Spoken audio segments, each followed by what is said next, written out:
Good afternoon, everybody. A very warm welcome to this session this afternoon from the Charity for Civil Servants. My name's Lisa, and I'm pleased again to be able to welcome back Jane McClenaghan from Vital Nutrition for today's session on immune support. We're going to have a little bit of time at the end for questions and comments, so please do use the Q&A function on the screen to put through any questions that you want to submit and that you'd like Jane to take a look at for you at the end. I think for many of you, you probably will know a little bit already about us at the charity, but just in case, let me give you a little bit of a reminder of who we are and what we do. The charity's been on the go now for almost 140 years, and in all of that time, our focus and our goal has been to support civil servants and their families through challenging times. We can do that by offering a range of different services, perhaps financial assistance through to money advice, well-being support, caring support, and much more. Some of our services can be picked up straight off our website. Others require a little bit more detail so that we can tailor the support to exactly what you need. We're not a membership organisation. All current, former and ex-civil servants are eligible to request our support for the whole of your life, and we extend that also to your financial dependence. So without further ado, I'm going to take myself off screen and allow Jane to come on and deliver the session on immune support. Thank you very much, Lisa. Good to be back with you all. And I think this is very timely, this session today, because it feels like autumn is drawing in. So I'm just going to give you a very brief introduction about who I am and why I'm talking to you about diet and nutrition, and then we'll get cracking. So I have got a small business called Vital Nutrition, which I set up in 2001, and we have been running workshops over the last year or so with the Charity for Civil Servants on all different topics. So you'll find a whole bank of videos and advice available to you as well. So let me share my screen. So the topic for today is immune support. And really, this is the time of year when we want to really be thinking about changing our diet for the season and optimizing our nutritional intake so that we are fueling our bodies and supporting our immune system. And there's very strong research and evidence to show that when we eat better, we tend to have fewer coughs, colds, flus, viruses, and also we make a better recovery if we do get knocked off our feet.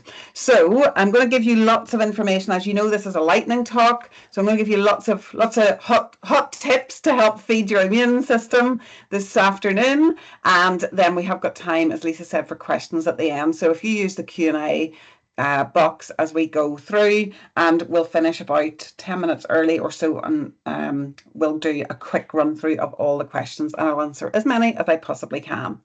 Just in case we don't get through all the questions, or if you want to connect with me on social media, you can find me on Instagram at vital.nutrition. You can find me on Facebook at Vital Nutrition 1, and you can find me on LinkedIn just at my name, Jane McClenaghan. So, Vital Nutrition for immune support. There is a handout with this as well that Lisa is going to share with you if you want that. But let's just think about getting the basics right first. So we all know that we should be eating our 5 a day. Not all of us do it. And most of us have heard this idea that we should eat a rainbow.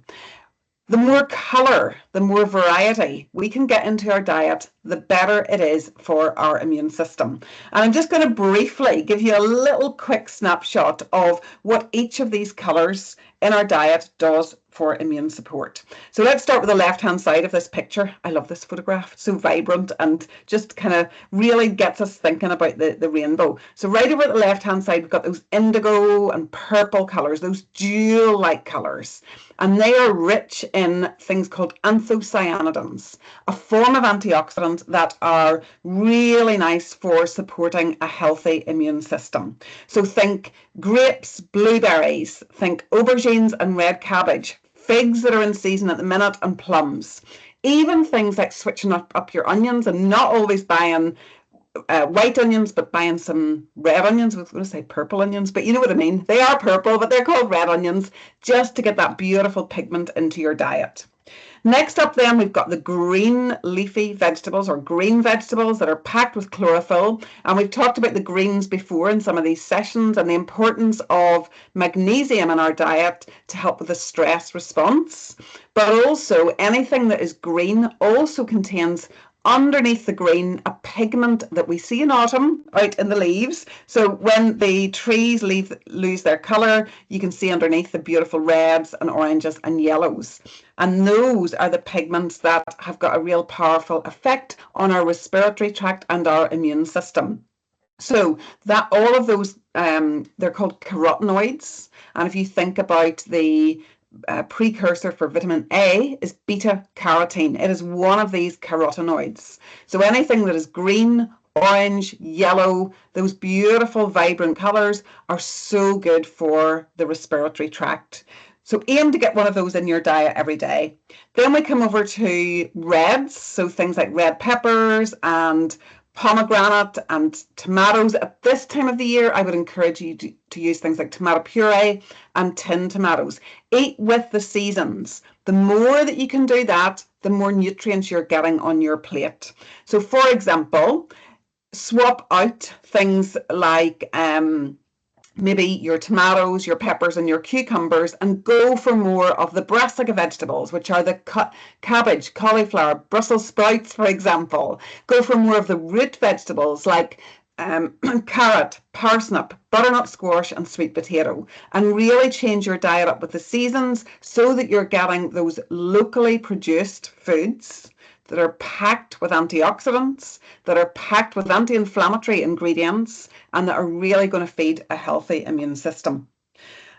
So you want to be thinking about orange and green coloured fruit and vegetables with those antioxidants and for the respiratory tract, berries and cherries for those anthocyanidins and the flavonoids that really help your immune system. Of course, when we think about fruit and vegetables for immunity, we always think about vitamin C, and with that we think about oranges, but other citrus fruit like limes, grapefruit and lemons are also really nice for cell protection and immune health too. Eat your greens. And the last berry I'm going to mention is not necessarily something that you might put in your breakfast every day, but you can buy it as a syrup or as a nutritional supplement, and it's elderberry. Elderberry has got quite powerful effects on our immune system when we are thinking about seasonal immunity and respiratory immunity. So elderberry has been found to shorten the severity and duration of cold and flu symptoms. And I tend to have a little bottle of that in the cupboard so that if I feel anybody in the house that they're kind of getting maybe just a little bit run down, get the elderberry in, and that can often really help you to feel better quicker.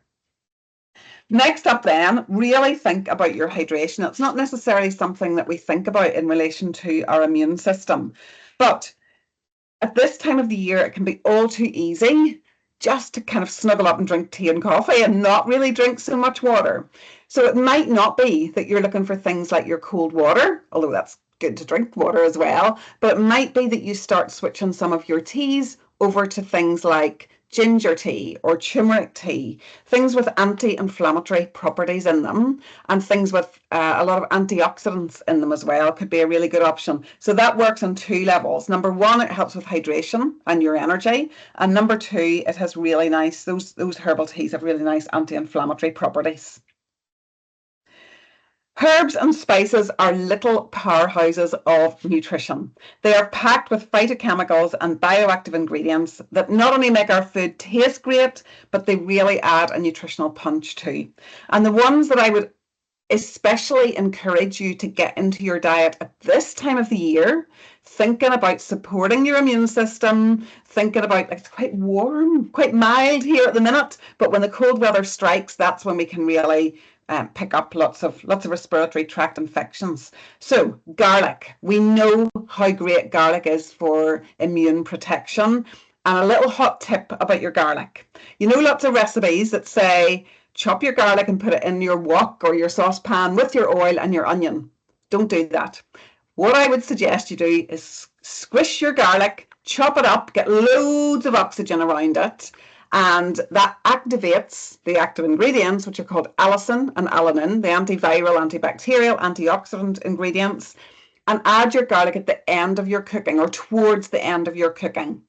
That way you'll get more flavour from your garlic, but you will also get more of the immune protection from your garlic as well. If you cook the life out of it, you're not getting the allicin and the alanine, those active ingredients.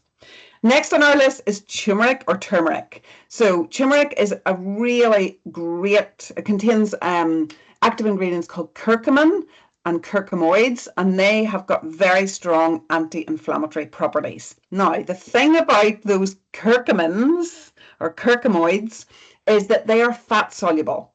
So if you're making up a curry, we're building a really nice little base for a curry here. We've got our garlic and we've got our turmeric so far.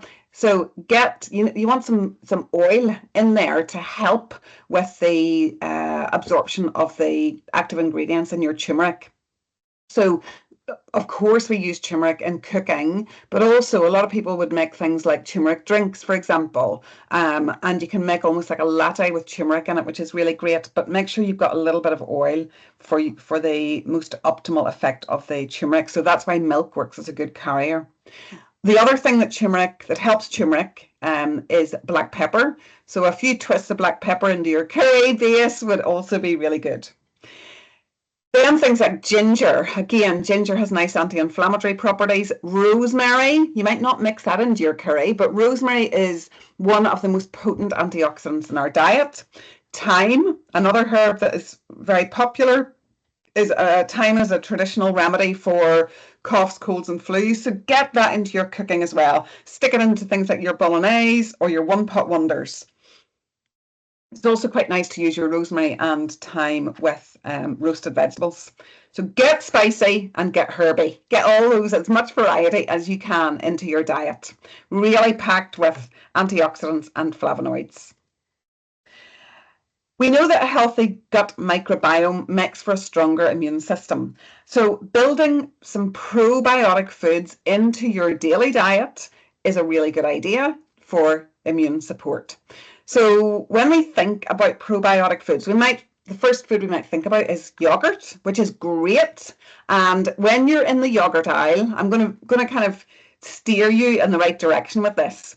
Don't buy low-fat yogurts, or at least check the label, because a lot of low-fat yogurts, and actually a lot of those protein yogurts, contain artificial sweeteners, like aspartame. The problem with that is you're buying that yogurt because it's got a probiotic, but it's got aspartame in there too. And actually what the aspartame does is knock your microbiome sideways. So choose one, ideally a Greek or a natural yogurt that is live, bio or probiotic. That way you're getting the good bacteria, you're not getting additional sugar, and you're not getting the artificial sweeteners. In the yogurt aisle, you can also now find kefir or kefir, which again is teeming with these beautiful lactic acid beneficial bacteria. And it tastes almost like a yogurt drink, so that's a really good one to include too. Then maybe around the corner in the fridge section in the supermarket, you might find bottles of kombucha, which is a lightly sparkling drink. It's a fermented tea. So another nice way to include these probiotic bacteria in your diet. And it's a really good alternative to sparkling drinks. You can also now very widely in the supermarket find things like sauerkraut and kimchi, and these are fermented foods that are again really high in the probiotic bacteria. Sometimes you'll find them in the fridge, sometimes you'll find them further down the supermarket, maybe in the world food section. Research shows that even if the sauerkraut and the kimchi has been pasteurized, you're still getting some benefits from it. So I would encourage you to try some of these foods out to support immunity. Think about when you get a cough, a cold, a flu, or a sore throat. There's lots of inflammation happening. That's why it hurts.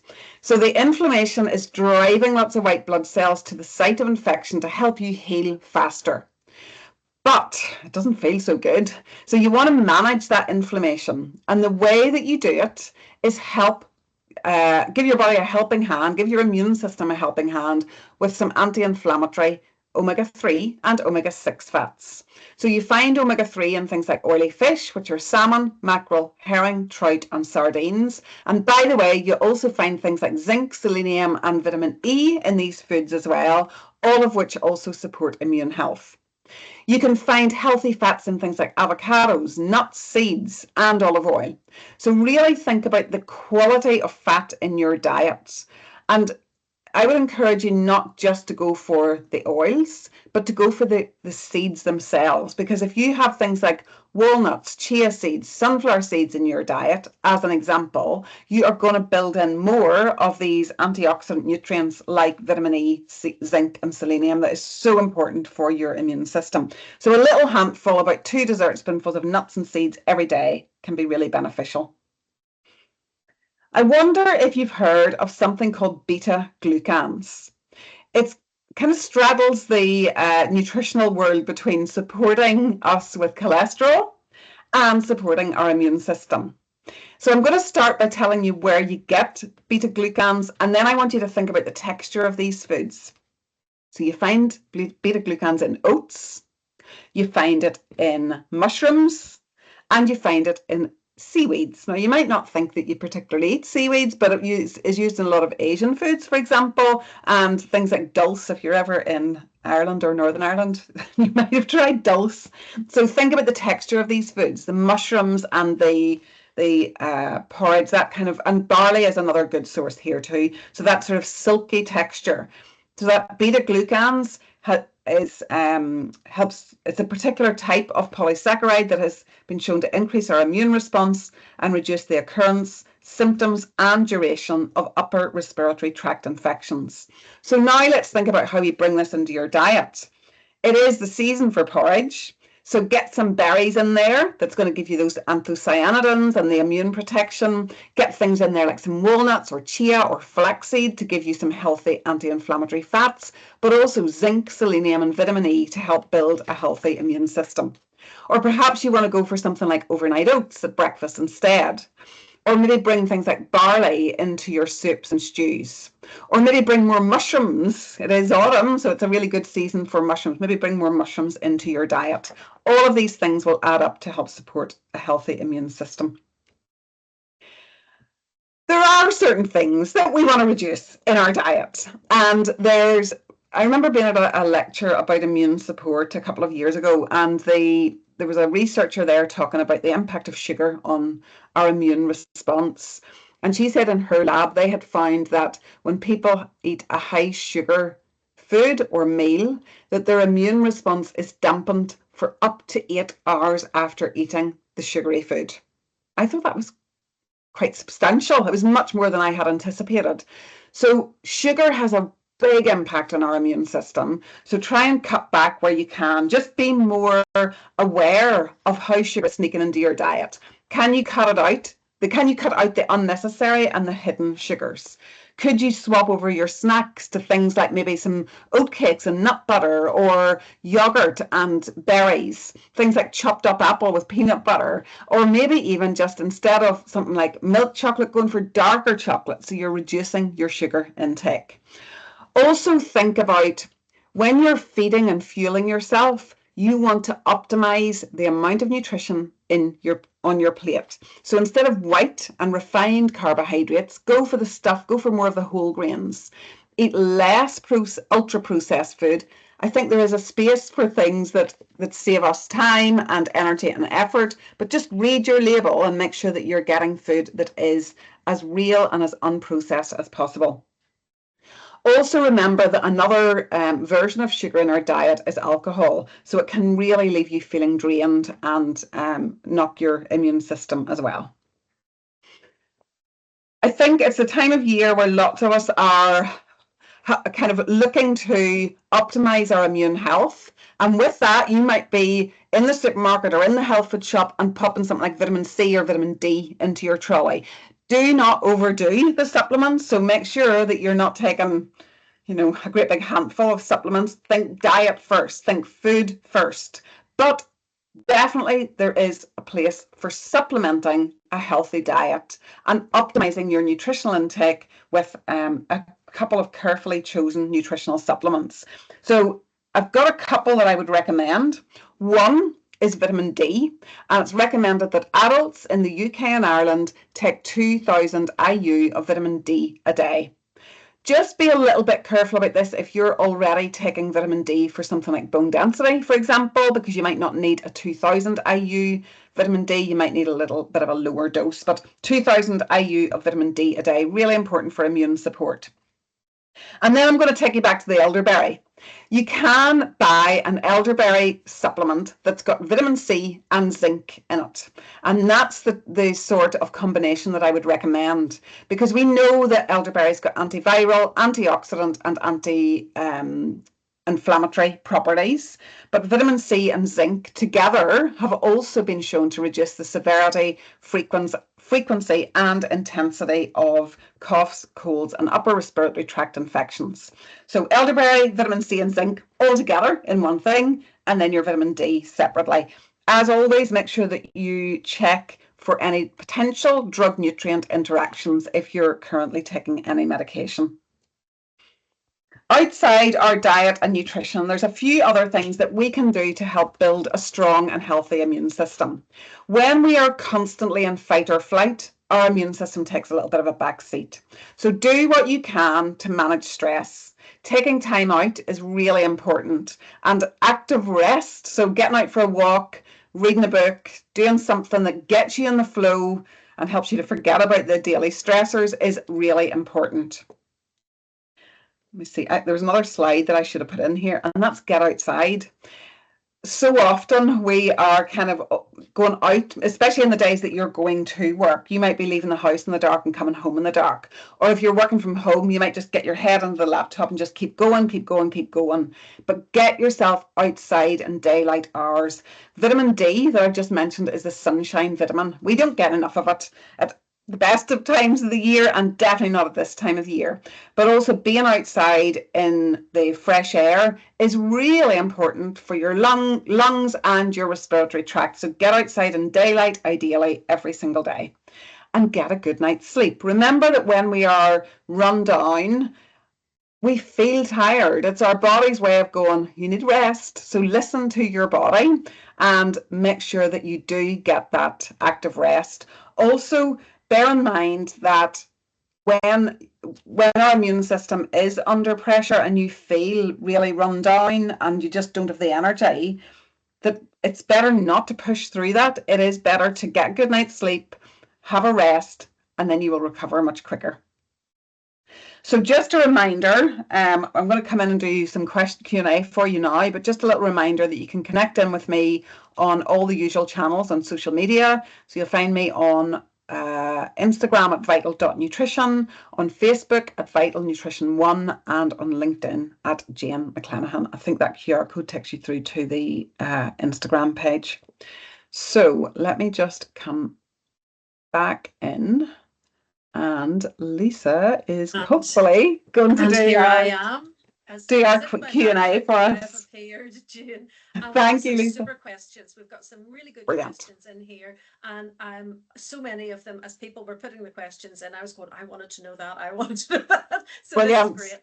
So we have a couple of questions in and around the elderberry subject, which I think was absolutely fascinating. Never knew the humble elderberry could do so much for us. So a question has gone in regarding elderberry. Is this good as something to take as a preventative to build up the immune system? Or when you were commenting on it in relation to colds and flus, is it once you start to know something, elderberry can help reduce the impact? You can do both, but I would suggest actually that if you're taking it as a preventative, the best thing to do is take it for maybe 4 weeks, have a little break, and then do another 4 weeks. And if you get run down, then you could increase your dose a little. Always make sure that you're looking at what the label says and you're not overdoing it. So talking then about how we get that elderberry, question then came in sort of supplementary to that is that something we could take? I mean, is the elderberry cordial that you get, is that as good as a sort of supplement? No, it's not. Let me just share my screen. I've just stuck it into the Google search. Hang on. This is the kind of thing I'm talking about here. Okay. So it's got, you can see this one here, that you get this loads of places, this particular brand, Sambucol, and you can see there it's got vitamin C and zinc in it. So it's one of these. This is also Higher Nature's really good, Cytoplan. So it's not the cordial, that you can get it as the syrup like this, but the cordial wouldn't have the additional vitamin C and zinc. And it wouldn't have the concentrate of the elderberry that you would get the benefit from. So Okay, well, that was worth asking then, that question. Yeah. Because I do know, of course, elderberry cordial is something that you can easily get. So, but that's not the one for the health benefits. We're looking more at the actual supplement. Excellent. Yeah. We had a few questions in and around the sort of the herbs and the spices. If we're getting them dried in a packet and something in the cupboard, is that just as good as fresh? Yes, it is. So as long as you've got, remember what I was saying about the turmeric, so as long as you've got the fat in there, the oil in your curry, for example, and actually a lot of those spices work synergistically. So if you make a great big curry with the turmeric, the ginger, the garlic in there, the black pepper, fantastic. Yes, definitely. The dried or the Right, it's okay. We're not losing any of the no. nutritional property. And then No. on a similar vein, then you were mentioning, you spoke about garlic and ginger and things like that. So we can, of course, buy those pre-prepared. I'm sure there are lots of brands. I think there's is it the Very Lazy or Lazy Garlic or something like that. Just as good as having garlic. Not quite as good. Not quite as good, but you're still getting the benefits. So make it easy. Like you can buy frozen garlic and ginger as well, but just make it really, really easy on yourself. So if that works for you, get that into you, definitely. It's still better than nothing. Yes. I thought that was really interesting what you said though, Jane, about when we add that to the meal, because often, the encouragement is get that in at the start, get that all, but you're losing something. So throw the garlic in towards the end. That was very interesting. We've got somebody who shared that she makes her own, I don't know how you pronounce it, kefir or kefir. So is that an easy thing to do, Jane? Is that something you can buy online or from a friend who makes their kefir? You can buy kefir grains, and you just put it into milk, and it makes like a homemade yogurty drink almost. Is that likely to be more economical then over the course of if you're building that in as a regular thing rather than buying it? Yeah, it is more economical. It is, but it's really what works for you. I tried it. I couldn't get into the rhythm of it, so I do buy it from the supermarket. Okay. But yes, if you're in the rhythm, brilliant. Okay, excellent. Question here about, because you talked about cutting out the sugar. What about the kombucha drinks? Are they actually also going to be full of sugar, or are they good, healthy all-rounders? Is the question. So they'll have sugar on the ingredients list, but actually that sugar is fermented. So by the time it gets into your glass, there will not be very much sugar in there. Now, I would go for some of there's slightly different brands, but most kombuchas are going to be pretty good, and they're not going to be high sugar. Oh, that's great. Well, that's good to know. A similar vein as the kind of dried herbs and spices and things like that. What about frozen berries? I think you've spoken about this before, Jane, so. Yeah, 100%. Definitely. And frozen vegetables as well. It just means that you're not chopping them up. You're getting more variety, and definitely at this time of the year, your frozen berries are going to give you more antioxidants than the fresh. Maybe a bit less waste as well. Everybody's a bit more mindful now about making our budget go further, so less waste if we can shop that way.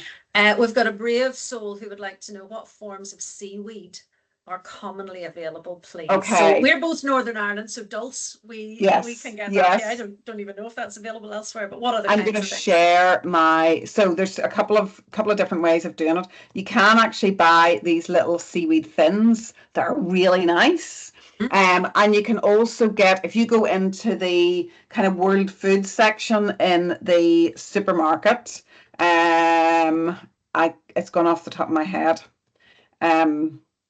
You can buy different types of seaweeds in there as well. So you will find lots of different types of seaweed in your supermarkets that you can put into things like your stir fries and your soups.